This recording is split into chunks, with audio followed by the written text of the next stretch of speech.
উমরের মতো মানুষ কয় কিয়ামতের ময়দানে আমার যখন একটা গুনার বস্তা হবে, আমরা কিয়ামত ভুলে গেছি, আমরা গুনার কথা ভুলে গেছি।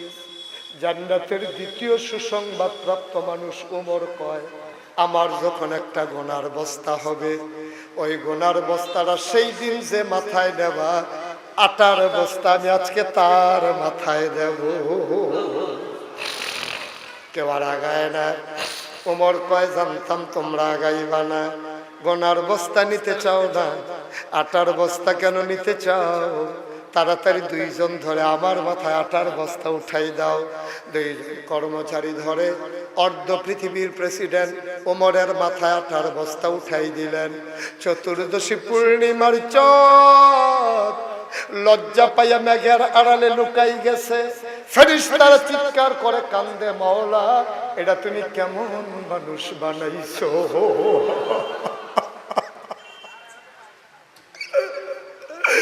ওমর দৌড়তে দৌড়তে ওমর চলে গেলেন ওই মহিলার দরজায়। ভেতর থেকে দরজা বন্ধ। ওমর সালাম দিলেন, আসসালামু আলাইকুম। ভেতর থেকে মহিলা কয়, ওয়ালাইকুম আসসালাম। কয়, আম্মা আম্মা গো, দরজা খোলো গো আম্মা। মহিলা কয়, কে আমারে আম্মা ডাকে? আমি মা হওয়ার উপযুক্ত না, আমারে মা ডাইকো না। জন্ম দেওয়া দুই বাচ্চা, 3 দিন হয় খাবার দিতে পারি না, আমি কিসের মা? আমি কিসের মা? আমি মা না, আমি মা না, আমার মা ডাইকো না। জন্ম দেওয়া শিশুদেরকে খাবার দিতে পারি না, কেন তুমি আমার মা ডাকো? অন্য দরজায় যাও, আমার ঘরে দেওয়ার মতো কিচ্ছু নাই। ওমর কয়, মা দরজা খুলে দেখো কে দাঁড়িয়ে আছে। মহিলা দরজা খুলে দেখেন, মহিলা তো উমর চিনে না। মহিলা দেখে বুড়ো একটা মানুষ বস্তা নিয়ে মাথায় দাঁড়িয়ে আছে। মহিলা কয়, ভেতরে আসো। ওমর ভেতরে ঢুকলেন। কয়, তুমি কে বাবা? কয়, আম্মা এই এলাকায় আমার বাড়ি। আমি যাইতেছিলাম রাস্তা দিয়া, হঠাৎ শুনলাম তোমার বাচ্চারা কান্দে, এই জন্য কিছু খাবার নিয়ে আসছি। মা তুমি অনুমতি দাও বস্তা খুলি। কয়, খুলে দাও। বস্তা খুলে দেওয়া হলো। ওমর কয়, আম্মা তুমি তাড়াতাড়ি আটা গুইলা দ্রুত 2টা রুটি বানাও। উমা আগুনটা দেখি নিভে গেছে, তুমি তাড়াতাড়ি রুটি বানাও, আমি ফু দিয়া আগুনটা ধরাই দেই। আসসালামু আলাইকুম ওয়া রাহমাতুল্লাহি ওয়া বারাকাতুহু। আমি আপনাদের এই চোনারুঘাটে আর কখনো আসিনি। আমার জীবনে এটাই প্রথম আসা। যাও আসলাম আবার দিনের বেলা, আপনাদের শতব্যস্ততার মাঝেও আপনারা যারা ছুটে এসেছেন, এজন্য হৃদয় নিংড়ানো শুভেচ্ছা জানাচ্ছি। বন্ধুগণ, আল্লাহ তাবারক ওয়া তাআলা দরবারে আমরা শুকরিয়া আদায় পড়েছি আলহামদুলিল্লাহ। আমি যখন যেটা বলতে বলি সবাই একটু আওয়াজ করে সবাই নিজ দায়িত্বে বলে দেবেন। বলেন সুবহানাল্লাহ। চোনারুঘাটার মানুষের তো আরো অনেক আওয়াজ নাকি আছে, আমি আগে শুনছি। আওয়াজ খুব কম নাকি? বলেন সুবহানাল্লাহ, বলেন আল্লাহু আকবার। শুকরিয়া আদায় করলাম কার? করব কার? করে যাব কার? লস না লাভ? কম না বেশি? প্রমাণ আছে নাকি নাই? আমার আল্লাহ রাব্বুল আলামিন কুরআনুল কারীম কত সুন্দর করে ওয়াজ করে দিলেন। আল্লাহ বলেন, লা ইন শাকারতুম লা আযীদান্নাকুম। ও দুনিয়ার মানুষ, নামত পেয়ে যদি শুকরিয়া আদায় করবে, যেই নামত পেয়ে শুকরিয়া আদায় করবে, শুকরিয়া আদায়ের কারণে ওই নামত আমার আল্লাহ আরো বহুত গুণে বাড়িয়ে দেবেন। বলেন সুবহানাল্লাহ। আমার আল্লাহ যা বলেন তা করেন নাকি করেন না? কম কম না বেশি বেশি? প্রমাণ আছে নাকি নাই? কুরআনুল কারীমের 30 পারায় সূরা বুরুজের শেষ অংশে আল্লাহ কত সুন্দর করে ওয়াজ করছিলেন। আল্লাহ বলেন ফাআলুল লিমা ইউরিদ। আমার আল্লাহ এমন আল্লাহ, তার যা মন চায় ওই কাজটাকে আমার আল্লাহ বেশি বেশি করে দেন। বলেন সুবহানাল্লাহ। আল্লাহ দুনিয়ার মানুষের মতো না। দুনিয়ার মানুষ বলে একটা করে আর একটা, ঠিক কিনা? অসুখে পড়লে একরকম, ভালো হয়ে গেলে আরেক রকম, বিপদে পড়লে একরকম, বিপদ দূর হয়ে গেলে আরেক রকম, নদী পার হওয়ার আগে একরকম, নদী পার হয়ে গেলে আরেক রকম, নির্বাচনে দাঁড়াইলে একরকম, পাশ করার পরে আরেক রকম, ঠিক কিনা? আমার আল্লাহ তিনি যা বলেন তিনি তাই করে দেন। তিনি কখনো ওয়াদা খেলাফ করেন না। ওয়াদা খেলাফ করা আমার আল্লাহর জন্য শোভা পায় না। তিনি নিজেই নিজের ব্যাপারে ওয়াজ করে দিলেন। আল্লাহ বলেন ইন্নাকা লা তুখলিফুল মিয়াদ। আমার আল্লাহ এমন আল্লাহ, তিনি যা ওয়াদা করেন ওয়াদার খেলাফ করা আমার আল্লাহর জন্য শোভা পায় না। বলেন সুবহানাল্লাহ। মুসলমান মন দিয়ে শুনুন, এই দুনিয়াতে আগে মানুষ ছিল না। এই দুনিয়াতে ছিল আগে জিন আর ফেরেশতা। আল্লাহ তাবারক ওয়া তাআলা ইমার্জেন্সি অ্যাসেম্বলি কল করলেন।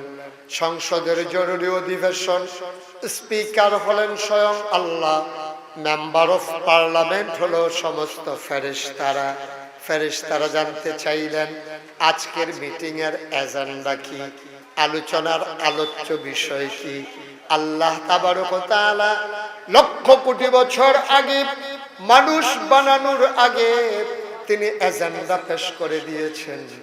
আমরা যেন আখেরি জামানার নবীর উম্মত, আমরা যারা আজকে চুনারুঘাট ময়দানে হাজির হয়ে গেলাম, আমরাও যেন আলোচনাটা জানতে পারি। আল্লাহ তাবারক ওয়া তাআলা দয়া করে লক্ষ কোটি বছর আগের আলোচনা ১৫০০ বছর আগে কুরআনুল কারীমে কোট করে দিয়েছেন। বলেন সুবহানাল্লাহ। সেদিন আলোচনাটা কি হয়েছিল আমরা অনেকেই জানি, অনেকেই পারি। চলেন সবাই মিলে পড়ি। আউযু বিল্লাহি মিনাশ শাইতানির রাজিম। বিসমিল্লাহির রাহমানির রাহিম। ইন্নী জাইলুন ফিল আরদি খলিফা। আল্লাহ ডেকে বললেন, ও ফেরেশতারা, আমি একটা কওম, আমি একটা সম্প্রদায়, আমি একদল মানুষ বানাতে চাই যাদের পরিচয় হলো আমার খলিফা। ফেরেশতারা বলল বানাবেন না, এর আগে জিন বানিয়েছেন, ওরা মারামারি করেছে, কাটাকাটি করেছে, ঝগড়া বিবাদ করেছে। মানুষ বানাবেন এমনই করবে, মাহফিল ফালাইয়া চায়ের স্টলে আড্ডা মারবে, মারামারি করবে, কাটাকাটি করবে। মানুষ বানাবেন ভোটের বাক্স নিয়া উইঠা দিবে দৌড়। আছে নাকি নাই? এখন কোথায় আর এইসব নাই না? আছে? চান্দিনা এক মাহফিলে আমি যখন ওয়াজ করতে গেছি, তাই মাহফিলের ভিতরে বললাম যে মানুষ বানাইতে না করছে, মানুষ নাকি ভোটের বাক্স নিয়ে উঠতে দিবে দৌড়। তো সবাই আমারে কয়েকজন মুরব্বী দাঁড়ায় কয়, হুজুর এখন আর এইসব ওয়াজ টোয়াজ করেন না, এখন আর এইসব নাই, ভোটের বাক্স লইয়া দৌড়াদৌড়ি অনেক আগেই বন্ধ হয়েছে। আমি আও আছে, তারা কাও নাই, আমি কই আছে, তারা কয় না। আমি চিন্তা করলাম কিরে নাই কি এর লেগা। পরে দুই একজন মুরব্বীরে জিজ্ঞেস করলাম, ভাই আমি যে বলতে আছি আছে, আপনারা কইতে আছেন নাই, নাই কেন? কই হুজুর বাক্স লইয়া দৌড় দেবো কিন্তু ভোটে দৌড়াই। নাউজুবিল্লাহ বলবেন না? হ্যাঁ, জোরে বলতে হবে না? জোরে কর নাউজুবিল্লাহ। মুসলমান, আল্লাহ তাদের বুদ্ধি মানলেন না, তাদের যুক্তি তিনি শুনলেন না, তিনি বুদ্ধিভিত্তিক জবাব দিয়ে দিলেন। আল্লাহ বলেন, ইন্নী আ'লামু মা লা তা'লামুন, আমি যা জানি তোমরা তা জানো না। বলেন সুবহানাল্লাহ। মানুষ বানানো হয়ে গেল। এখন প্রশ্ন হলো, মানুষ আল্লাহ কেন বানাইলেন? আমি আল্লাহর কাছে জানতে চাইলাম, মাওলা ও রব্বে কারীম, তুমি কেন মানুষ বানিয়েছো? আল্লাহ কয়, আমারে জিজ্ঞেস করার দরকার নাই। কোরআন খুলো, কোরআন পড়ো, কোরআন বুঝো।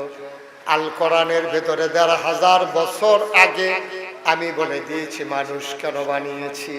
আমি কোরআন খুলে খুলে দেখি, আল্লাহ বলেন, ওয়ামা খালাকতুল জিন্না ওয়াল ইনসা ইল্লা লিয়াবুদুন।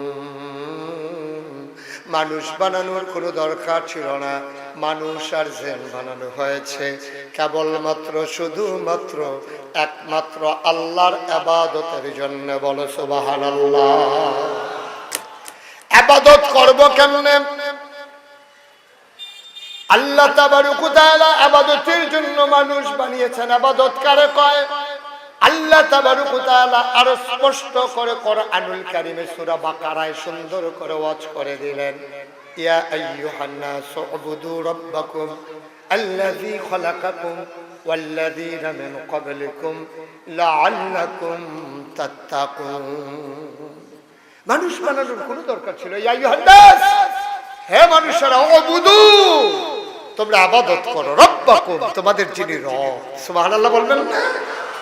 আমরা বলি রবকে, আল্লাযী খালাকাকুম, যিনি তোমাদেরকে সৃষ্টি করেছেন। আমরা বলি কে আমাদেরকে সৃষ্টি করেছে? আমরা তো আব্বা আম্মার কারণে দুনিয়াতে এসেছি। আল্লাহ কয়, আল্লাযী মিন ক্বাবলিকুম, তুমি বলো তোমার আব্বা আম্মা দুনিয়াতে এনেছে। তাইলে আমার জানতে মন চায়, তোমার আব্বা আম্মাকে কে বানাইছে? ওয়াল্লাযীনা মিন ক্বাবলিকুম, শুধু তোমাকে বানায় নাই, তোমার আব্বা, তোমার আম্মা, তোমার দাদা, তোমার দাদি, তোমার নানা, তোমার নানি, তোমার 14 গোষ্ঠী, তোমার জাতির পিতা ইব্রাহিম, তোমার আদি পিতা আদম, তোমার নবী মুহাম্মদুর রাসূলুল্লাহ। নবীর নাম শুনলে কি পড়তে হয়? এই হুজুর ছাড়া তো কারোর আওয়াজ শুনলাম না, সবাই তো পড়লেন না, তো কি হবে মাহফিল দিয়া কোন? নবীর নাম শুনলে কি পড়তে হয়? 2-1 বার না 12 বার, 2-1 দিন না প্রতিদিন, 2-1 সপ্তাহ না প্রতি সপ্তাহ, 2-1 মাস না 12 মাস, 2-1 বছর না সারা জীবন। আমরা পড়ব সাল্লাল্লাহু আলাইহি ওয়াসাল্লাম।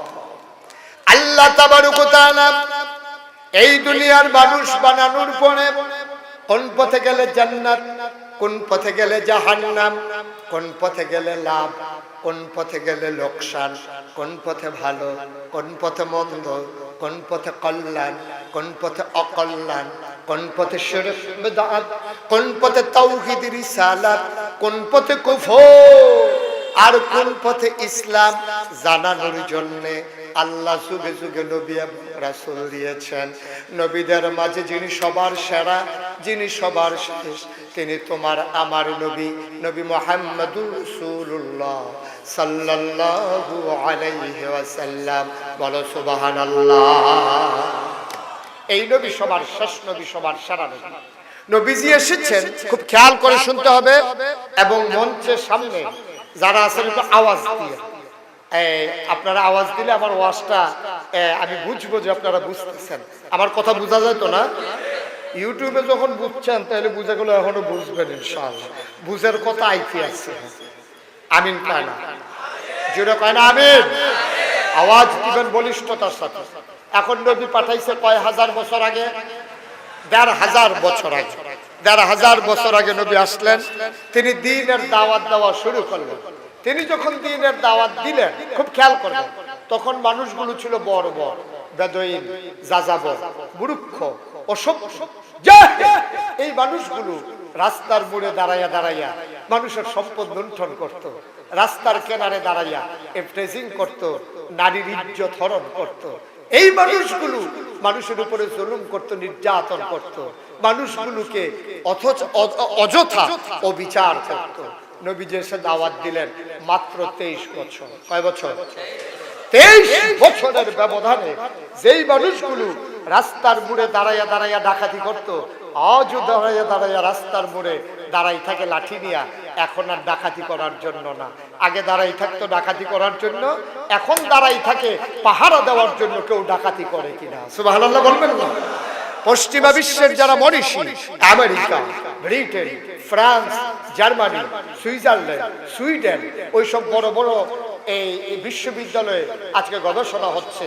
১,৫০০ বছর আগে যখন একটা ইউনিভার্সিটি নাই, একটা কাবিল মাদ্রাসা নাই, একটা দাওরা হাদিস মাদ্রাসা নাই, একটা প্রাইমারি নাই, হাই স্কুল নাই, বিশ্ববিদ্যালয় কলেজ নাই, ডিগ্রি কলেজ নাই, প্রাইমারি নাই, প্রি প্রাইমারি নাই, নৈশ শিক্ষা নাই, নুরানি নাই, হিফজখানা নাই, গণশিক্ষা নাই, নাই বলতে কিচ্ছু নাই, প্রিন্ট মিডিয়া নাই, ইলেকট্রনিক্স মিডিয়া নাই, আপনার ডিশ নাই, চ্যানেল নাই, মোবাইল নাই, ল্যান্ডফোন নাই, কুরিয়ার সার্ভিস নাই, পোস্ট অফিস নাই, গ্রাম নাই, ওয়ার্ড নাই, মেম্বার নাই, চেয়ারম্যান নাই, উপজেলা চেয়ারম্যান নাই, ইউনিয়ন পরিষদ নাই, রাষ্ট্রীয় অবকাঠামো নাই, মেম্বার অফ পার্লামেন্ট, এমপি নাই, মন্ত্রী নাই, সরকার নাই।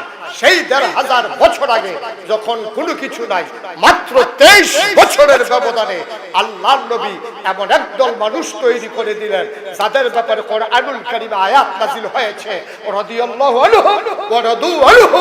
তাদের ব্যাপারে আল্লাহ খুশি, আল্লাহর ব্যাপারে তারা খুশি। বলো সুবহানাল্লাহ।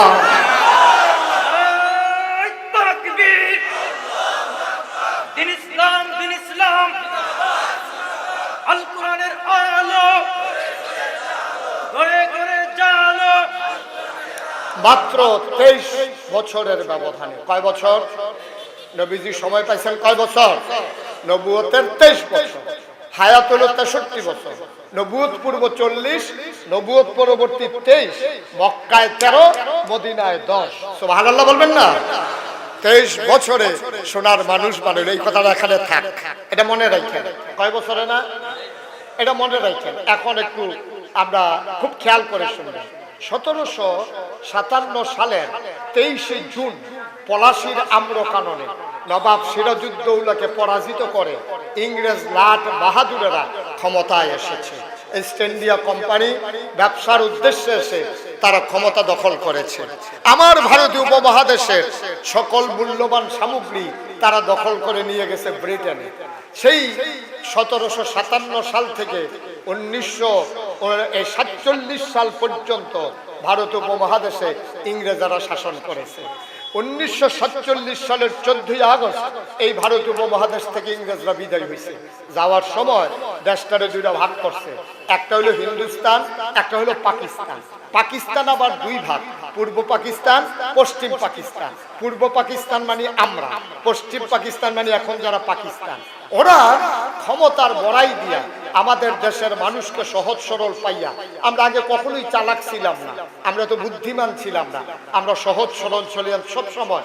কিন্তু পশ্চিম পাকিস্তানের চালাক মানুষগুলা ক্ষমতার মসনদে বসে কাপ্তাই পেপার মিলে কাগজ বানাইতো।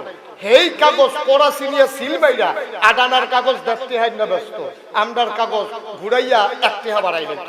আমরার তারা কত কষ্ট করে শিকড়, চিনিগুড়া, কালিজিরা, সুন্দর সুন্দর চাউল তারা উৎপাদন করত। এইগুলা খাইতো পশ্চিম পাকিস্তানের মানুষেরা। আমার দেশের মানুষেরা কষ্ট করে পাট নিত, এই পাটগুলা দিয়ে আজমজি জুট মেলে কার্পেট হইতো। এই কার্পেটগুলো শোভা পেত পশ্চিম পাকিস্তানের বেডরুমে আর ড্রয়িং রুমে। আমার দেশের মানুষেরা বঞ্চনার স্বীকারোক্তি দিয়ে 26শে মার্চ এক মহান ঘোষণার মাধ্যমে দীর্ঘ 9 মাসের রক্তক্ষয়ী সংঘর্ষের পরে, অসময়ের যুদ্ধের পরে আমার দেশের মানুষেরা হাজারো প্রাণের বিনিময়ে, মায়ের ইজ্জত আবরুর বিনিময়ে, রক্তক্ষয়ী সংঘর্ষের পরে এই 16 ডিসেম্বরে, এই ডিসেম্বরের 16 তারিখে বাংলার আকাশে পথ পথ করে লাল সবুজের পতাকা উড়িয়ে দিল। পৃথিবীর মানচিত্রে নতুন করে একটি দেশের নাম জায়গা করে নিল। দেশের নাম আমার সোনার বাংলা। আমি তোমায় ভালোবাসি। সেই 1971 থেকে আজকে 2022, 51 বছর পার হয়ে গেল।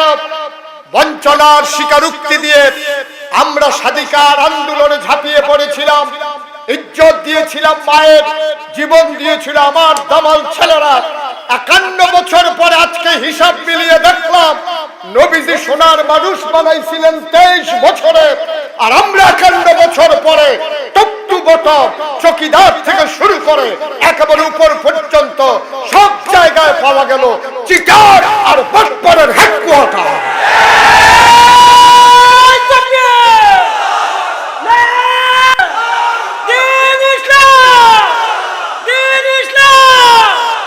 আজকে 51 বছর পরে আক্ষেপের সাথে বলতে হয়, ধরা যাবে না, ছোঁয়া যাবে না, বলা যাবে না কথা, রক্ত দিয়ে কিনে নিলাম আজব স্বাধীনতা।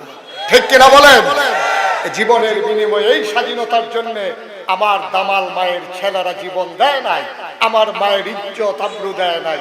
প্রাণ ভরে বাতাস নেব, মন মতো কথা বলবো, এই জন্য আমরা জীবন দিয়েছিলাম। ঠিক কিনা বলেন? আজকে আফসোস লাগে, সব হয়ে গেল, গোটা বিশ্ব হয়ে গেছে কম্পিউটারাইজড। বলা হচ্ছে আজকে পৃথিবীকে গ্লোবাল ভিলেজ, একটা গ্রামের মতো। চোনারুঘাট থেকে হ্যালো বললে আমেরিকা থেকে শোনা যায়, আমেরিকা থেকে হ্যালো বললে চোনারুঘাটে শোনা যায়। আমরা অনেক দূরে গিয়েছি, কিন্তু আজকে মানবতা লুণ্ঠিত। আজকে মানুষ নিষ্পেষিত হচ্ছে। জাতির সবচেয়ে মূল্যবান মানুষগুলো আজকে আলেম ওলামারা আমার কারো প্রকোষ্ঠে জেলখানায় আছে। ঠিক কিনা বলো? জাতি পরিত্রাণ চায়, জাতি মুক্তি চায়, জাতি দেখতে চায় কোরআনের পাখিগুলো বাংলার আকাশে উড়ে উড়ে কোরআনের কথাগুলো বলবে। ঠিক কিনা বলে? পারলাম না, 51 বছরেও পারলাম না। কেন পারলাম না? না পারার পিছনে একটাই কারণ, নবীজি সোনার মানুষ বানিয়েছিলেন কোরআন দিয়া, আমরা সোনার মানুষ বানাইতে চাই কোরআন ছাড়া। হবে হয় নাই, হবে না, হবার না, কখনোই হবে না। নবীজি 23 বছর পরে যখন দুনিয়া থেকে বিদায় হলেন, হযরত আবু বকর সিদ্দিক ইসলামের প্রথম খলিফা হলেন। সুবহানাল্লাহ বলবেন না? ওলামায়ে কেরাম বুঝবেন, ওনার লকব হচ্ছে খলিফাতুর রাসূল। বাকি 3 জনের হলো খলিফাতুল মুসলিমিন, কিন্তু আবু বকর হলো খলিফাতুর রাসূল। তিনি রাসূলের খলিফা, তিনি রাসূলের খলিফা, রাসূলের স্থলাভিষিক্ত। তিনি যখন ইমামতিতে যেতে পারছিলেন না, তিনি দাঁড়ানোর দিকে বসে পড়ছিলেন। এমন সময় সবাই মিলে ওনাকে আবার দাঁড় করিয়ে দিল, উনি আবার বসে পড়ছেন। ইমামতির জায়গাতে কোনোভাবেই উনি দাঁড়াতে পারছিলেন না। সবাই মিলে হযরত উমরকে নিয়ে দাঁড় করাতে চাইল। আবু বকর, নবীজি বললেন না, আবু বকরকে দাঁড় করাও। আবু বকরের কন্যা আয়েশা, উনি বলতেছেন, ইয়া রাসূলুল্লাহ গুস্তাকি মাফ কর দিজিয়ে, বেয়াদবি মাফ করবেন। আব্বা সহজ সরল মানুষ, আব্বার মনটা খুব নরম, আপনি এত কঠিন দায়িত্ব আব্বাকে দেবেন না। নবীজি চমকে উঠলেন, তিনি বললেন, তোমরা কি বনি ইসরায়েলের মানুষের মতো হয়ে যাচ্ছ? আমার কথার উপরে কথা বলতে চাও?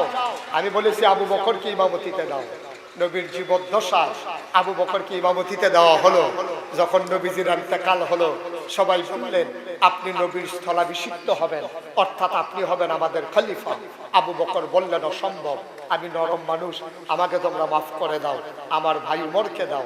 সবাই চিৎকার করে বলল, নবী ইঙ্গিত দিয়ে গেছেন আপনাকেই দিতে হবে, কারণ আপনার পিছনে নবী নামাজ পড়ে প্রমাণ করে গেছেন নবীর পরে আপনি আমাদের নেতা। সুবহানাল্লাহ বলবেন না?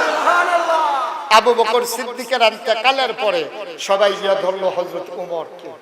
উমরকে গিয়া বলতেছে, উমর, ও উমর, আপনি হবেন আমাদের খলিফা। উমর বলতেছে, মাফ চাই, আমার খলিফার দরকার নেই, আমি এমনিই ভয়ে আছি। প্রথম জীবনে নবীর বিরোধিতা করেছি, তরবারি নিয়ে কল্লা আনতে গেছিলাম, আর এখন আমার খলিফা বানাইতে চাও? আমি বাঁচবো কয় বছর, যে কোনো সময় মরে যাব, বাকি জীবন একটু আল্লাহ বিল্লাহ করে কাটাই দেই, আমার এই দরকার নাই খলিফা, আমাকে তোমরা মাফ করে দাও। সবাই বললেন, না, আপনি আমাদের খলিফা। বাধ্য হয়ে ওমর রাজি হলেন। সুবহানাল্লাহ বলবেন না? ওমরের 4টা বিখ্যাত উপাধি। কয়টা? কথা কয় না, কয়টা? আমিরুল মুমিনিন, খলিফাতুল মুসলিমিন। নবীজি বলছেন, আনা খাতামুন নবিয়্যিন লা নবিয়্যা বাদি, আমার পরে আর নবী নাই, আমি হলাম শেষ নবী। যদি নবী থাকতো তাহলে আমার পরে উমর নবী হতো। সুবহানাল্লাহ বলবেন না? 4 নম্বরে উনি হচ্ছেন জান্নাতের সুসংবাদ প্রাপ্ত দ্বিতীয় মানুষ। কয়টা লকব, কয়টা বিখ্যাত পরিচয়, কয়টা বলতে পারবেন আবার? 1 নম্বরে তিনি আমিরুল মুমিনিন, খলিফাতুল মুসলিমিন, জান্নাতের সুসংবাদ প্রাপ্ত দ্বিতীয় মানুষ। 4 নম্বরে নবীজি বলেছেন আমার পরে নবী থাকলে ওমর নবী হইতো। এই 4টা উপাধির মানুষ ওমর যখন ইসলামের খলিফা হলেন, সুবহানাল্লাহ বলবেন না? সবাই মিলে ওমরকে গিয়ে ধরলেন। ওমর রাহমাতুল লিল আলামিন, যার ব্যাপারে আল্লাহ বলেছেন ওয়ামা আরসালনাকা ইল্লা রাহমাতাল লিল আলামিন, উনি আপনাকে বলেছেন আপনি নবীর পরে নবুয়তের দরজা খোলা থাকলে নবী হইতেন, আপনি আমাদের খলিফা। ওমর মাফ চাইলেন, বললেন কেন? নবীজি কি বলে নাই সেই হাদিসের কথা কি আপনার মনে নাই? সুবহানাল্লাহ বলবেন না? তা কোনটা হাদিস? নবীজি একদিন ঘুম থেকে উঠলেন, ঘুম থেকে উঠে হাজারো সাহাবার সামনে গেলেন, গিয়া বলতেছেন বাবারা আজকে আমি একটা আজব স্বপ্ন দেখেছি। কই কি স্বপ্ন দেখছেন? কই স্বপ্নে দেখলাম আমি ঘুমিয়ে আছি, ঘুমের ভিতরে আমার শাহাদাত আঙ্গুল, এটার কি বলে? শাহাদাত আঙ্গুল। এটা হচ্ছে এই মধ্যমা, এটা হচ্ছে অনামিকা, এটা হচ্ছে কনিষ্ঠ, আর এটা হচ্ছে শাহাদাত আঙ্গুল। নবীজি বলতেছেন আমি স্বপ্নে দেখলাম আমার শাহাদাত আঙ্গুলি দিয়ে দুধ বাড়িতে আছে। যেমনি সুবহানাল্লাহ কইছেন মনে হয় যেন আপনার ইমাম সাহেবের আঙ্গুল দিয়েও দুধ বার হয় মাঝে মাঝে। না নমুনা কয় আর কি, আঙ্গুল দিয়ে দুধ বার হয়, সুবহানাল্লাহ কইয়া লইয়া পড়বো। শাহাদাত আঙ্গুলি দিয়ে দুধ বের হইতেছে। নবীদের স্বপ্ন কি মিথ্যা না সত্য? নবীদের স্বপ্ন হলো ওয়াহী। তাদের স্বপ্ন স্বীকার করলে মানুষ বেঈমান হয়ে যাবে। তাদের পঞ্চেন্দ্রিয় সজাগ থাকে। ফতুয়া হচ্ছে নবীরা যখন ঘুমায় তাদের ওযু ভাঙে না। সুবহানাল্লাহ বলবেন না? এই নবীজির আঙ্গুল দিয়ে দুধ বাড়িতেছে, এটা কি মিথ্যা না সত্য? উনি স্বপ্নে দেখছে, এটা সত্য। আমাদের স্বপ্নে কোনো আগামাথা নেই।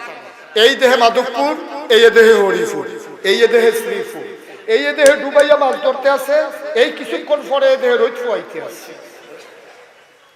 আমাদের স্বপ্নের কোনো আগামাথা নাই। একটা স্বপ্নে দেখে লাল শাক দিয়া ভাত খাইতে আছে। কি শাক দিয়া? লাল শাক দিয়া ভাত খাইতে আছে। ঘুমের তুইটা দেখে নিজের গায়ে দেওয়ার কাঁথাটা সাবাইয়া তুষ করে ফেলেছে। আমাদের স্বপ্ন এমনই, আর নবীদের স্বপ্ন ওয়াহী। সুবহানাল্লাহ বলবেন না? তো নবী কি দেখলেন? শাহাদাত আঙ্গুল দিয়া দুধ বের হইতেছে। নবী মনে মনে কয় দুধ বাড়িতেছে 3 দিন ধরে পেটে খিদা, দুধটার বাইরে ফেলা এলো কি খাইয়েই ফেলি। তিনি আঙ্গুলটা মুখে ঢুকাই দিলেন, চপচপ চপচপ চপচপ করে তিনি দুধ খাইলেন। পেট ভরে গেল। সাহাবারা বলতেছে ইয়া রাসূলুল্লাহ তারপর কি করলেন? কয় পেটটা যখন ভরে গেল আঙ্গুলটা বের করলাম, দেখি আঙ্গুলের চতুর্দিক দিয়ে দুধ লেগে গেছে। চিন্তা করলাম দুধটা কি করি, ডান দিকে চাইয়া দেখি উমর বসে রয়েছে। সুবহানাল্লাহ বলবেন না? তখন কইলাম উমর নাও চুইসা খাইয়া ফেলো। উমর টান দিয়ে নিয়া মুখের ভিতরে দিয়ে চুইসা মজা কইরা সেই দুধ খেয়ে ফেলছে। সুবহানাল্লাহ বলবেন না? এবার হযরত উমর রাদিয়াল্লাহু তাআলা আনহু মন মতো করে দুধ খাইলেন। সাহাবারা জিজ্ঞেস করলেন ইয়া রাসূলুল্লাহ বুঝলাম না, আপনি এতে কি বুঝাইলেন? এই যে বললেন আপনি দুধ খাচ্ছেন, উমরকে দিছেন, এটা মানে কি? কয় দুধ মানে হচ্ছে ইলম। আল্লাহ তাবারক ওয়া তাআলা নবুয়তের ইলম দিয়া আমার পেটটাকে ভরে দিয়েছেন। যেটুকু আঙ্গুলে লাগা ছিল বাকি সবটা উমর পেয়ে গেছে। সুবহানাল্লাহ বলবেন? তোমাদের ভিতরে কেউ পায় নাই, সবটা পাইছে উমর। এই জন্যই বলছেন আমার পরে নবী হইলে উমর নবী হইতো। সুবহানাল্লাহ কর। আমিরুল মুমিনিন, খলিফাতুল মুসলিমিন, এই উমর আল্লাহ তাবারক ওয়া তাআলা, আমি কোরআনুল কারীম থেকে যেখান থেকে তেলাওয়াত করেছি, আল্লাহ বলেন সূরা আহজাব মাদানী সূরা, ৭৩টা আয়াত, ৯টা রুকু। আল্লাহ বলছেন ইয়া আইয়ুহান নবী, হে নবী, আত্তাকিল্লাহ, আপনি ভয় পাবেন শুধু আল্লাহরে। ওয়ালা তুতিল কাফিরিন ওয়াল মুনাফিকিন, কাফের মুনাফিক যারা তাদের অনুকরণ করা যাবে না। বলেন সুবহানাল্লাহ। নবীজিকে এই আয়াত যখন নাজিল হয়েছে, মক্কার কাফেররা এর আগেই নবীজিকে প্রস্তাব দিছিল, ও মুহাম্মদ, সবাই বলেন মাশাআল্লাহ, বলছে তোমাকে 3টা দামি জিনিস দেব। কয় কি দিবা? কয় 1 নম্বরে যত টাকা চাও টাকা দেব, 2 2 নম্বরে নেতা হইতে চাও, নির্বাচন করা লাগবে না, পোস্টারিং করা লাগবে না, গণমিছিল করা লাগবে না, আমরা তোমাকে নেতা বানাই দেব, তুমি হবা অপ্রতিদ্বন্দ্বী নেতা। 3 নম্বরে যত সুন্দরী নারী চাও কাবার সামনে এনে জড়ো করে দেব, যতজন মন চাই বিয়ে করবা, কাথান শাড়ি লাগবে না, বেনারসি লাগবে না, মুহরানা লাগবে না, গেইটে টাকা দেওয়া লাগবে না, যত মন চাই বিয়ে করবো, সব খরচ দেবো আমরা। নবীজি বললেন কথা কি শেষ? কয় হ্যাঁ, তুমি যদি এক আল্লাহর পথ ছেড়ে দাও আমরা তোমাকে 3টা দামি জিনিস দেব। আল্লাহর নবী ডাক দিয়া কয় তোমরা যে 3টা জিনিস দিয়েছো 3টাই ইচ্ছে করলে দিতে পারো, কিন্তু আমি এমন কিছু কথা জানি তোমরা যেটা পারো না। তোমরা যদি আমার এক হাতে সূর্য দাও আর এক হাতে যদি চন্দ্র দাও, এটা তোমাদের ক্ষমতা নাই, যদিও বা পারো। যদি এক হাতে সূর্য দাও আর এক হাতে চন্দ্র দাও, খোদার কসম সূর্য আর চন্দ্র দেওয়া যাবে, এক আল্লাহর পথ থেকে আবার চুল পরিমাণ সরানো যাবে না। ওটা দেখো আল্লাহর ভয়। আল্লাহর নবীর অন্তরে যেমন করেছিল, এই জন্য তিনি বলেছেন ইন্না আকরামাকুম ইনদাল্লাহি আতকাকুম। তোমাদের ভিতরে কে পীর সাহেব, কে লাট সাহেব, কে মন্ত্রী, কে এমপি, কে শিল্পপতি, কে টাকাওয়ালা, আমি আল্লাহর কাছে তার কোনো দাম নাই। ইন্না আকরামাকুম ইনদাল্লাহি আতকাকুম। ওই মানুষটার মর্যাদা বেশি যার কলিজার ভিতরে আল্লাহর ভয় বেশি। এই ভয় আবু বকর সিদ্দিকের অন্তরেও ছিল। এই জন্য নবীর ইন্তেকালের পরে একদল মানুষ যখন যাকাত দিতে অস্বীকার করেছিল, আবু বকর সিদ্দিক চিৎকার করে বলেছিলেন খোদার কসম নবীজি নাই, মনে কইরো না আমরা এমনি ছেড়ে দেব। শুধু উট না, দুম্বা না, ছাগল না, কেউ যদি ছাগলের একটা দড়িও দিতে অস্বীকার করে, আমি আবু বকর তাদের সাথে আপোষ করব না। সুবহানাল্লাহ বলবেন। আবার উমর যখন খেলাফতে আসলেন, তিনি ডাক দিয়ে বললেন আমার দেশের ভিতরে অন্যায় হবে না, অবিচার চলবে না। আমি নবীকে দেখেছি আল্লাহর ভয় কারে কয়, আমি আবু বকরকে দেখেছি আল্লাহর ভয় কারে কয়। আল্লাহ বলেছেন ইয়া আইয়ুহান নাবী আত্তাকিল্লাহ, সুতরাং আমাকে ভয় দেখায় লাভ নাই। আমি যতক্ষণ ক্ষমতায় থাকবো, বাঘ মহিষ এক ঘাটে পানি খাবে, আমার দেশের ভিতরে একটা কুকুরও না খেয়ে ঘুমাইতে যাইতে দেব না। সব একটু খেয়াল করতে হবে এদিকে। ওই যে উনি মোবাইলে কথা কয়, আহা সর্বনাশ।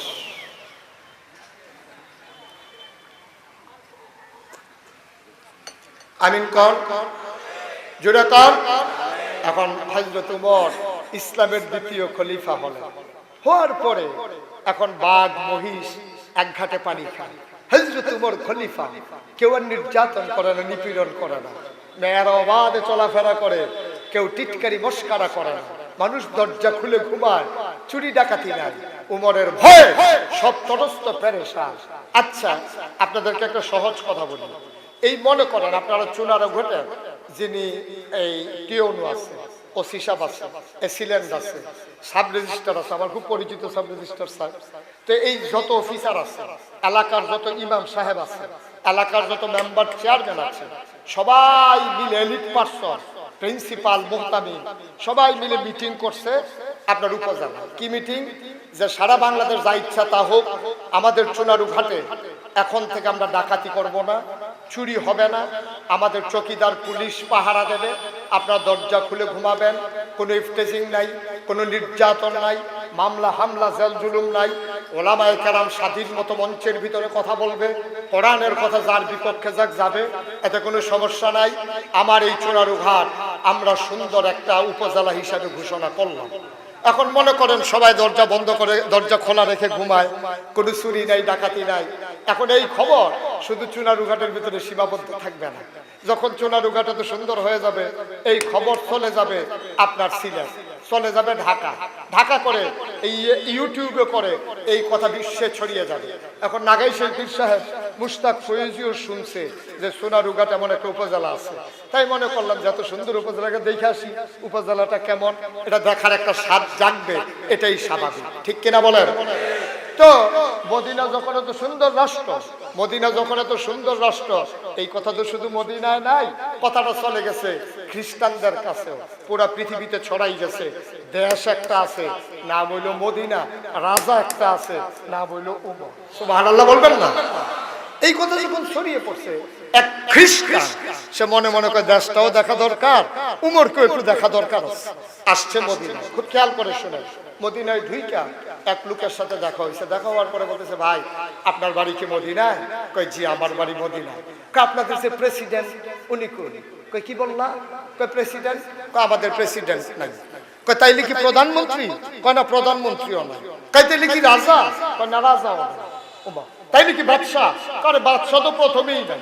কই তাইলে দেশটা চালায় কি? কই তো এটা বললেই তো হয়, দেশটা চালাইতে জিজ্ঞেস করলেই তো বলে দিতে পারি। কয় কে চালায়? মদিনার মুসলমান মুসকি হাসি দিয়া কয়, আমাদের দেশ যে চালায় তার নাম হইল উমর। সুবহানাল্লাহ বলবেন না? উনি প্রেসিডেন্টও না, প্রধানমন্ত্রীও না, তিনি রাজাও না, তিনি বাদশাও না, তিনি হইল অর্ধেক পৃথিবীর মুসলমানের খাদেম। সুবহানাল্লাহ বলবেন না? তিনি কি আমার কথা করা, তিনি কি? আমাদের দেশে খাদেম মানে হইল মাজার যে পাহারা দেয়, এটাই তো খাদেম নাকি? মাজারের যারা পাহারা দেয়, টাকা দেয় এই দিক দিয়া, বাড়ি জায়গা হে দিক দিয়া, এটারে কয় খাদেম না? হ্যাঁ এইটা খাদেম। আচ্ছা এখন সোনারুঘাট কোন ইউনিয়নের মেম্বারকে যদি আপনি ডাক দেন, এই খাদেম সাহেব কেমন আছে, উনি কি খুশি হবে না রাগ করবে? চেয়ারম্যানকে যদি খাদেম কইয়া ডাক দেন, উনি কি খুশি হবে না রাগ করবে? এমপি সাহেব যদি কন যে কি খাদেম সাহেব কেমন আছে, আপনি কইবেন, সন্ধ্যার পরে দেখবেন আপনারা ভাবিয়ে দিছে এটা পায় না। কি রে লোকটা দিয়ে ওহনো আইলো না, পরে খবর পাইবেন উনি থানাতে আছে। ঠিক কিনা কও? জোরে কথা ঠিক কিনা?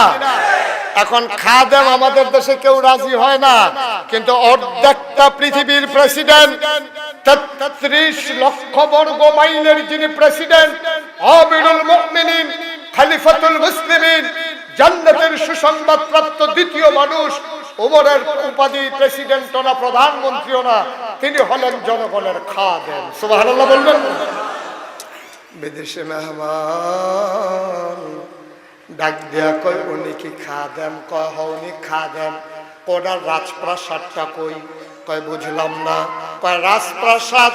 কয় কি প্রসাদ? কয় রাজপ্রাসাদ। কয়টা কি?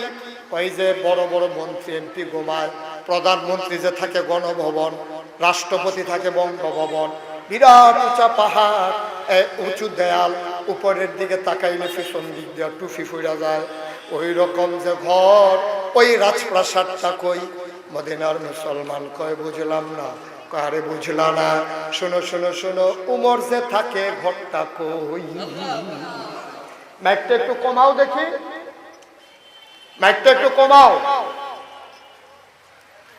হযরত উমর যেই ঘরের ভিতরে থাকে ঘরটা কোনটা?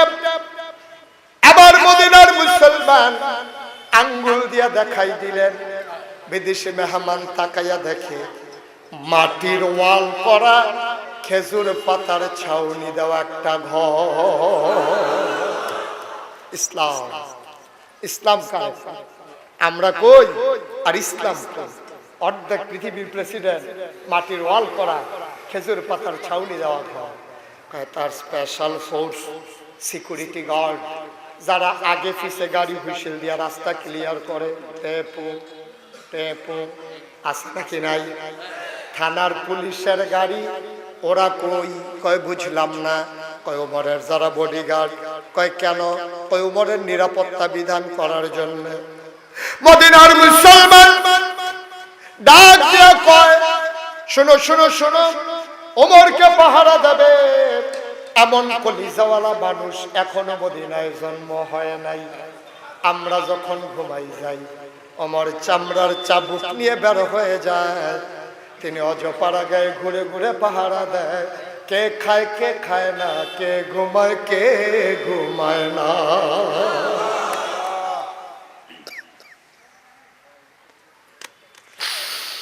চুনারুঘাটের মুসলমান মন দিয়ে শোনো রে ভাই, মুশতাক ফয়েজি কোনোদিন তোমাদের কাছে আসে নাই, আর কোনোদিন আসবো কিনা জানি না। কথা কয়টা সই না রাখো, জীবনটারে ওইভাবে মিলাই নিও। একদিন যখন তুমি মরে যাবা, মসজিদের মিনারে ঘোষণা আসবে, মানুষটা নাই, দলে দলে লোক তোমারে দেখতে যাবে।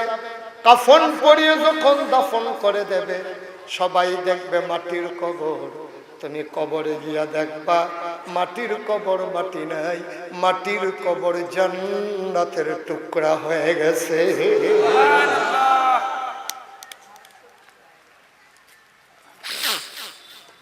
বিদেশি মেহমান কয় বুঝলাম, তার কোন সিকিউরিটি গার্ড নাই, কয় না ওই গেছে কই, কয়েকটু আগে দেখছি পাহাড়ের দিকে গেছে। সুবহানাল্লাহ কয় না, কোন দিকে? একটু আগে দেখছি পাহাড়ের দিকে গেছে। বিদেশি মেহমান দিছে দৌড়, দৌড়ে গিয়ে দেখে পাহাড়ের কেনারে একটা খেজুর গাছ।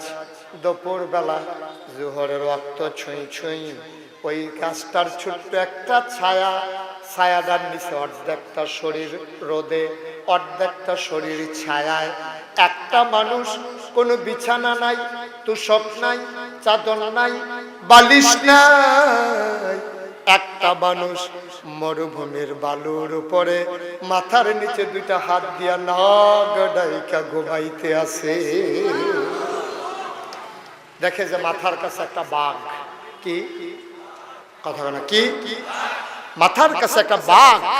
ওই ঘুমন্ত মানুষটা মাথার কাছে বৈশা লেজ দিয়া মশার মাছি তাড়াইতে আছে। যেরকম মশার মাছি তাড়াইতে আছে। বিদেশি মেহমান এক কদম আগায়, দুই কদম ফিচ্ছা। মনে মনে কয় এটা বোধহয় এই বেটার ফালা বাঘ, আমারে ফাইলে যে দৌড়ান একটা দিব, এতে কোনো সন্দেহ নাই। কারণ জানে বাঘ মানুষ পাইলে ছাড়বে না, কিন্তু ওনার মাথার কাছে বসে বসে পাহারা দিতে আছে। আজকে আমরা কই আছি আর তখনকার ইসলাম কই ছিল? এখন তো মুখে দিয়ে যা আসে তাই কয়, মনটায় যা ধরে তাই করে, মুখে দিয়ে যা আসে সব ইসলামের নামে চালাই না। কয়েকদিন আগে দেখলাম আমাদের দেশে যে দুর্গা পূজা গেল, আমাদের দেশের নেতারা ইসলামের নাম দিয়ে কি চালাই দিছে, গিয়া সে দুর্গা পূজায় গিয়া বলছে, শোনো, ধর্ম হইলো যার যার, উৎসব হইলো সবার। আর আস্তে কন্যা উজুবিল্লাহ, উলামায়ে কেরাম ইজমা হয়ে গেছে, সকল ঘরানার উলামায়ে কেরাম একমত হয়ে গেছে, ধর্ম যার যার, উৎসব যার যার। আমার কুরবানি হিন্দুর উৎসব না, হিন্দুর দুর্গা পূজা আমার উৎসব না, ঠিক কিনা বলো? কেউ যদি মনে করে ধর্ম যার যার, উৎসব সবার, এই কথাটা বলার সাথে সাথে মানুষটা বেঈমান হয়ে যাবে, ঠিক কিনা কম? কোন মুসলমানের সন্তান এই কথা বিশ্বাস করতে পারে না। এখন আমাদের দেশে তো এইটাই, গরু খাওয়ান হালাল, দাদা গরু খাওয়ান তো হালাল, ঠিক আছে, এইটাও তো কিছু বাস দিয়া খাওয়া লাগে। তুই গরু খাওয়ান হালাল এর লিগে কি তুই লাঞ্জাল লুম শুদ্ধা খাইয়া নিবি? তুই মুখে দিয়ে যা সে তাই কথা তো একটা মনে পড়ছে, এটা বইলে ফেলবো নাকি? বইলেই নাই নাকি? আর আইনা নাই। কথা বুঝেন তো? আমার কথা বুঝা যা। আমি যখন প্রথম মাদ্রাসায় ভর্তি হয়েছি, আমার এক দাদা কথা খুব সুন্দর পারত। উনি আমার জিজ্ঞেস করতেছে, নাতি শুনলাম মাদ্রাসায় নাকি ভর্তি হয়েছ? আমি জি হয়েছি। উর্দু শিখাই। আমি উর্দু না শিখাইলে কেমন হবে, শিখাইছো? তো উনি আমার কইতে আছে, উর্দু কি আবার শিখা লাগে? আমি কই, না শিখলে উর্দু আমরা শিখবো কেমনে? কয়, সাহস কইরা কইলে উর্দু হইয়া। তা আমি আপনি উর্দু পারেন? কত কইলাম। আমি কার লগে কইছিলাম? কয় পাকিস্তানি আরবির লগে। আমি কবে? কয় সংগ্রামের বছর। উনি বলে সংগ্রামের বছর পাকিস্তানি আর্মির লোকে উর্দু কইছে। তো আমি কি উর্দু কইছে না, দুই এক কান্ডারে শোনান। কয়, আমি রাস্তা দিয়ে হাইটা যাইতেছি, পাকিস্তানি আর্মি আমাদের ডাক দিছে, বড্ড বুড়া কই আমারে ডাক দিছে, দৌড় দিয়ে আসছি, লোকে বন্দুক আছে তো, দৌড়ে দৌড়ে আসছি। আইসা দেখি আমারে দেখাইতে আছে রাস্তার ভিতরে একটা পয়সা পড়ে রয়েছে। তা আমারে কইতেছে, বড্ড ইয়ে পয়সা লে লাও। আপনি কি কইছেন? কই উর্দু কইছি। আমি কি উর্দু কইছেন? কইছে, হাম গরিব হইতা হয় কিন্তু প্রকান্না পয়সা নিহিল হইতা হয়। তবে কেটে কি উর্দু হইছে? কয় লগে হায় আছে। আমি বললাম হায় থাকলে যেমন উর্দু হয় না, মুখে দিয়া যা আসে বললে ইসলাম হয় না। মুসলমান, লম্বা সময় না সামান্য একটু। আর হযরত ওমর তিনি বালুর উপরে ঘুমিয়ে আছেন, কথা মনে আছে নাকি? বিদেশি মেহমান দেখে একটা মানুষ নাক ডাইকা ঘুমায়, এক কদম আগায় দুই কদম পিছায়, মাথার কাছে বাঘ। বিদেশি মেহমান ভয় পেয়ে গেছে। আবার বিদেশি মেহমান যখন আকপাস করতে আছে, বাঘটাই বুঝছে মানুষটা বোধহয় ঘুমন্ত মানুষটার সাথে দেখা করতে চায়। আবার বাঘ দুই পায়ের মাঝ দিয়া লেজ ঢুকাইয়া আস্তে করে জঙ্গলের দিকে রওনা করেছে। এবার ঘুমন্ত মানুষটার ঘুম ভেঙে গেছে। তিনি আস্তে করে উঠলেন, গায়ের বালুগুলো ঝাড়লেন। তিনি মুচকি হেসে ওই মানুষটারে দেখা কয়, ভাই মোবাইলগুলো বন্ধ করেন। তিনি বলতেছে, ভাই আপনাদের এলাকায় দেখি নাই, আপনি নিশ্চয়ই কোনো বিদেশি মেহমান। কয় ঠিকই ধরছেন, আমি খ্রিস্টান। তাহলে কই আসছিলেন? আসছিলাম মদিনা দেখতে, আর শুনলাম এখানকার যে প্রেসিডেন্ট আমিরুল মুমিনিন খলিফাতুল মুসলিমিন, জান্নাতের সুসংবাদ প্রাপ্ত দ্বিতীয় মানুষ ওমর, ওনার একটু দেখতে আসছিলাম। আপনি কি বলতে পারবেন উনি কই? ওই মাটির ভিতরে যে শুয়ে ছিল, বালুগুলা যাইরা মুচকি হাসি দিয়া ওই লোকটারে কয়, তুমি যেই ওমর রে তালাশ করো, আমি সেই ওমর। সুবহানাল্লাহ বলবেন। বিদেশি মেহমান মনে মনে কয়, আপনি ওমর? এটা কেমনে সম্ভব? অর্ধ পৃথিবীর প্রেসিডেন্ট বালুর উপরে ঘুমিয়ে আছে, এটা কেমন করে সম্ভব? হইলেও হইতে পারে, নাইলে মাথার কাছে কেন বাঘ বসে আছে?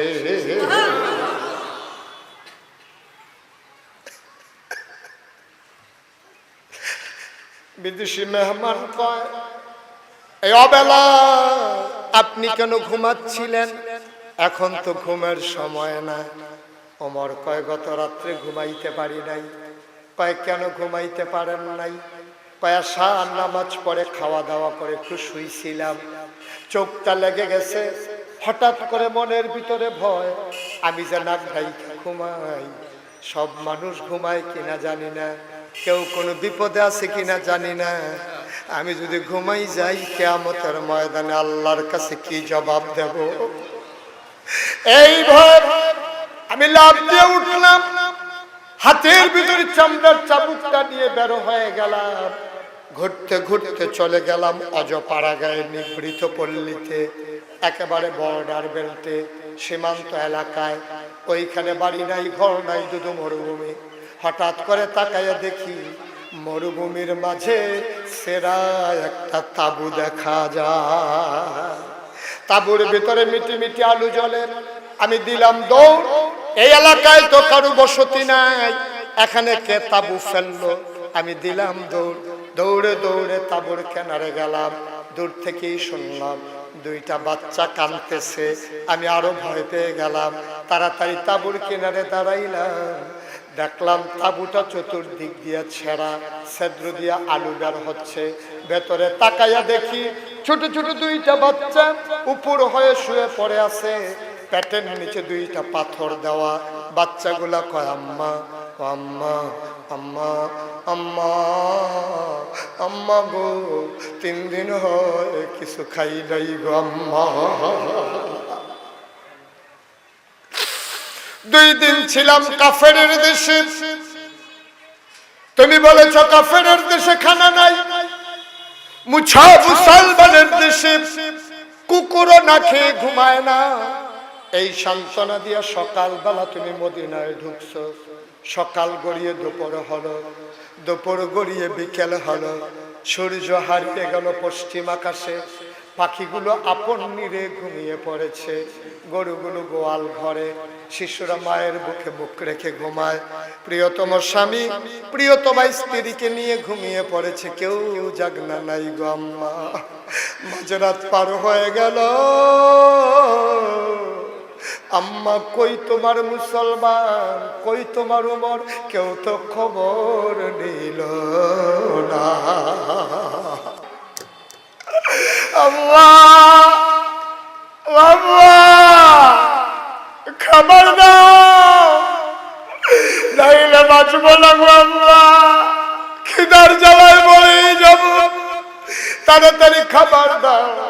ওমর তাকায়া দেখে মহিলা বাচ্চাগুলো মিথ্যা সান্ত্বনা দেয়।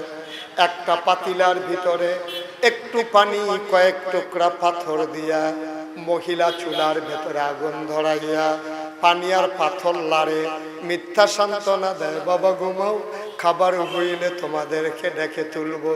ওমর বুঝে ফেলছে এটা মায়ের চালাকি, বাচ্চাদেরকে ঘুম পাড়াইতে চায়।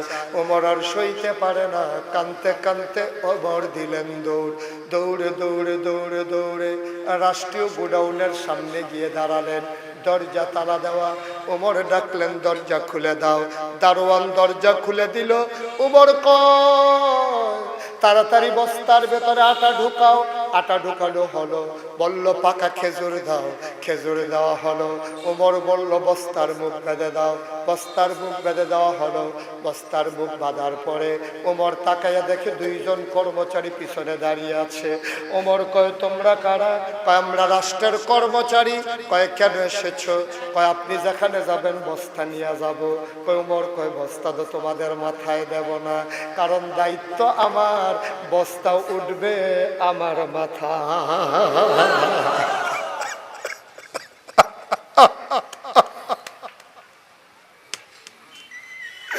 কর্মচারীরা কয় আমরা রিজাইন দেব, আমরা চাকরি করবো না, আপনি যদি আটার বস্তা নিবেন আমাদেরকে রাইখা লাভ কি? ওমর কয় বস্তা নেওয়ার কি খুব শখ? কয় আমাদের দায়িত্ব। কয় ঠিক আছে, একটা শর্তে বস্তা দেব। কয় শর্ত কি?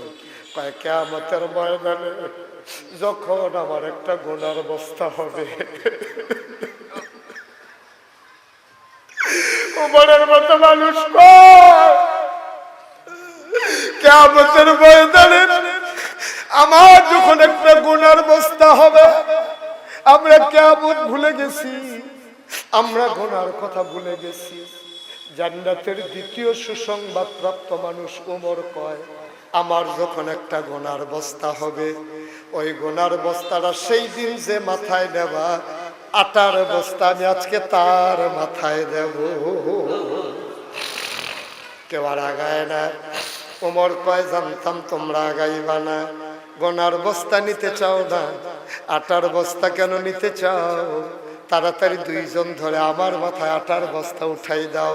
দুইজন কর্মচারী ধরে অর্ধ পৃথিবীর প্রেসিডেন্ট ওমরের মাথায় আটার বস্তা উঠাই দিলেন। চতুর্দশী পূর্ণিমার চাঁদ লজ্জা পাইয়া মেঘের আড়ালে লুকাই গেছে। ফেরেশতারা চিৎকার করে কান্দে, মাওলা এটা তুমি কেমন মানুষ বানাইছো?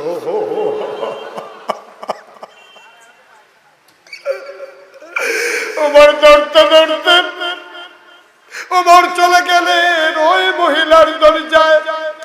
ভেতর থেকে দরজা বন্ধ। ওমর সালাম দিলেন, আসসালামু আলাইকুম। ভেতর থেকে মহিলা কয় ওয়ালাইকুম আসসালাম। কয় আম্মা, আম্মা গো দরজা খোলো গো আম্মা। মহিলা কয় কে আমারে আম্মা ডাকে? আমি মা হওয়ার উপযুক্ত না, আমারে মা ডাইকো না। জন্ম দেওয়া দুই বাচ্চা 3 দিন হয় খাবার দিতে পারি না, আমি কিসের মা? আমি কিসের মা? আমি মা না, আমি মা না, আমার মা ডাইকো না। জন্ম দেওয়া শিশুদেরকে খাবার দিতে পারি না, কেন তুমি আমার মা ডাকো? অন্য দরজায় যাও, আমার ঘরে দেওয়ার মতো কিচ্ছু নাই। ওমর কয় মা দরজা খুলে দেখো কে দাঁড়িয়ে আছে। মহিলা দরজা খুলে দেখেন, মহিলা তো ওমর চিনে না। মহিলা দেখে বুড়ো একটা মানুষ বস্তা নিয়ে মাথায় দাঁড়িয়ে আছে। মহিলা কয় ভেতরে আসো। ওমর ভিতরে ঢুকলেন। কয় তুমি কে বাবা? কয় আম্মা এই এলাকায় আমার বাড়ি, আমি যাইতেছিলাম রাস্তা দিয়া, হঠাৎ শুনলাম তোমার বাচ্চারা কান্দে, এই জন্য কিছু খাবার নিয়ে আসছি। মা তুমি অনুমতি দাও বস্তা খুলি। কয় খুলে দাও। বস্তা খুলে দেওয়া হলো। ওমর কয় আম্মা তুমি তাড়াতাড়ি আটা গুইলা দ্রুত 2টা রুটি বানাও। উমা আগুনটা দেখি নিভে গেছে, তুমি তাড়াতাড়ি রুটি বানাও, আমি ফু দিয়া আগুনটা ধরাই দেই।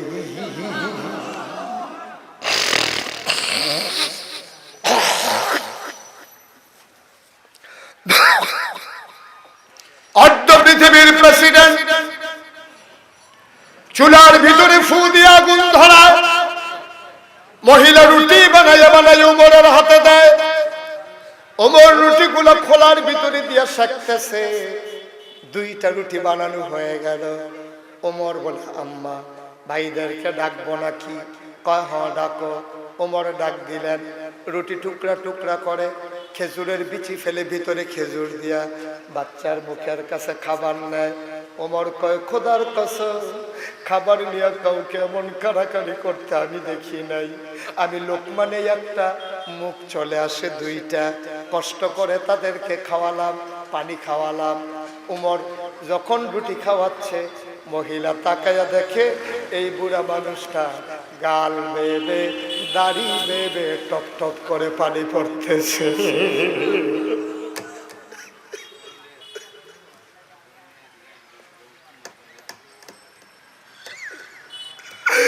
মহিলা কয় বাবা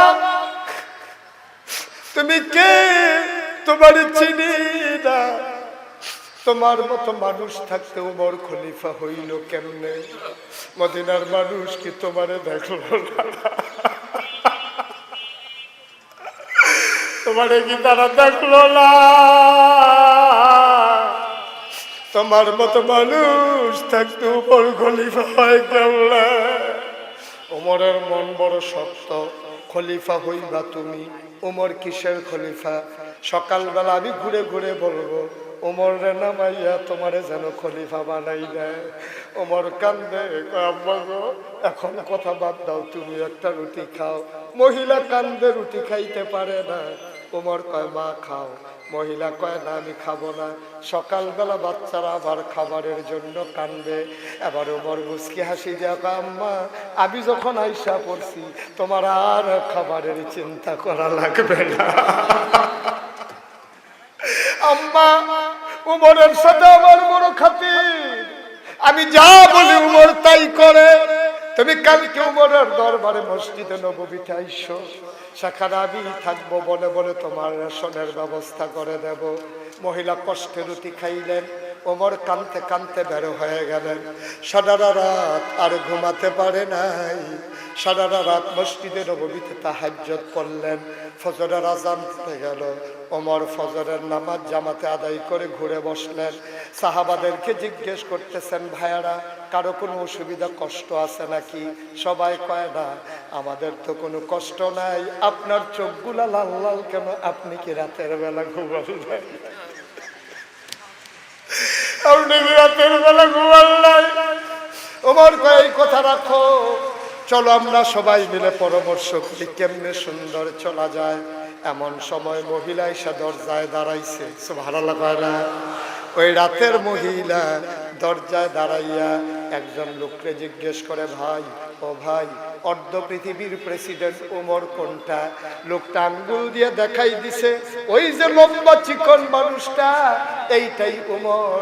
মহিলা তাকায়া দেখে আঙ্গুল দিয়া যারে উমর দেখাইছে এই মানুষটা রাতের বেলা ফু দিয়া আগুন ধরাইছে।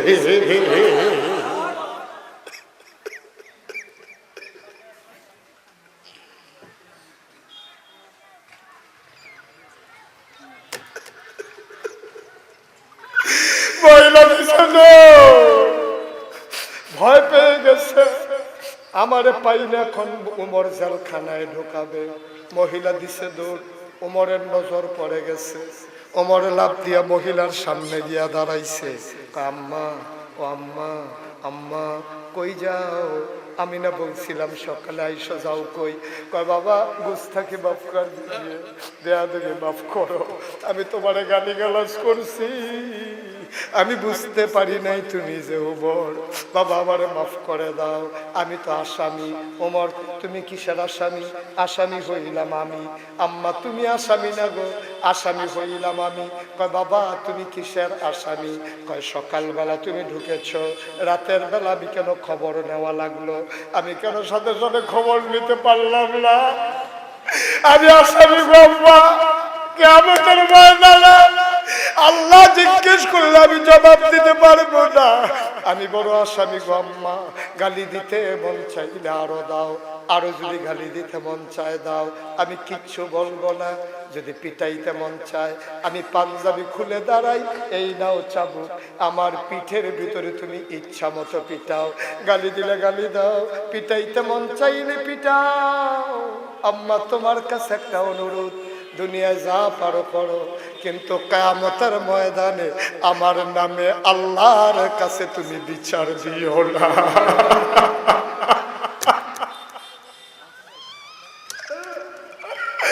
আমার বিচার দিও না গো আম্মা।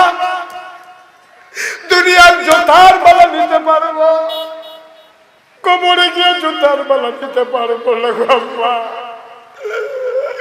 কিয়ামতের ময়দানে আমি বড় ভয় পাই, আমি বড় ভয় পাই। আম্মা ও আম্মা, তুমি পিটাইতে মন চাইলে আরো পিটাও, গালি দিতে মন চাইলে আর গালি দাও।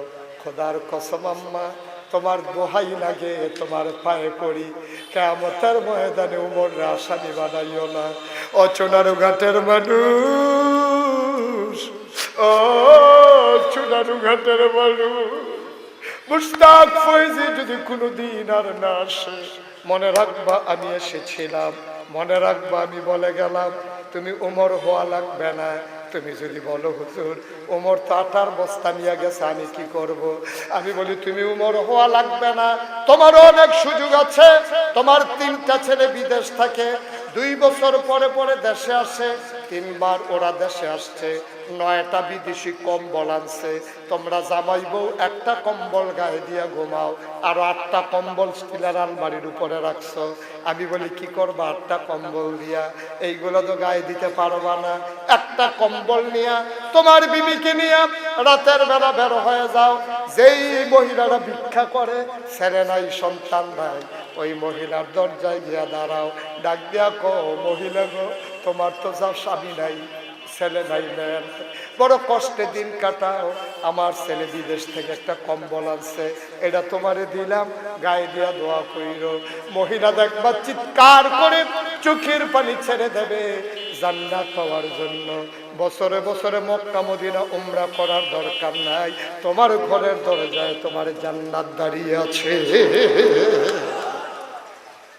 ওই মহিলার চোখের পানি তোমার জান্নাতের জন্য যথেষ্ট।